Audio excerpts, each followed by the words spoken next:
Okay, folks, I've just got a quick tool to share with you that is available on the online version of Microsoft Word, which will hopefully win us the war against plagiarism.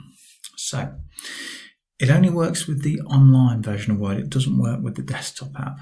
And all you need to do as you're doing your marking is open a blank document. Okay, so we've got an online version of Word just there.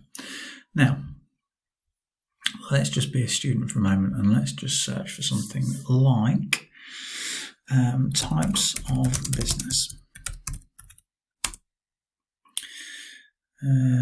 What are the four major types of organisations? So let's just find a little bit of text from here. Copy that and then bung it into our Word document. There we go. So this is all plagiarised work essentially. I'll even make it look like my own. And if we go over here on the right hand side, you can see an editor tool. Click on the editor. Scroll down and you've got a similarity checker here. Check for similarity on online sources. Click on that. And what Word will do, it'll do what Turnitin does, and it'll search for similarities, and it's found that that entire content has been copied from this website.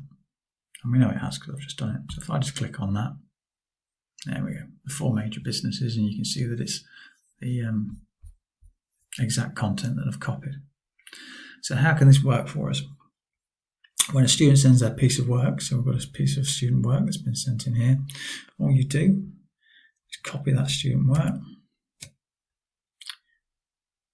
go to your online Word document, let's create another one just for the fun of it,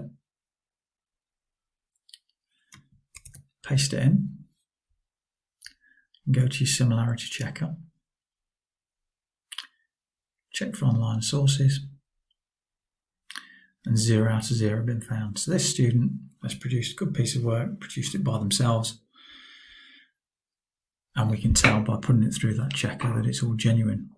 If we'd have found that the student's work had been copied and pasted it in, Word would have picked it up and it would have told us where the website was, and we can just write back to the student and just give them the plagiarism statement.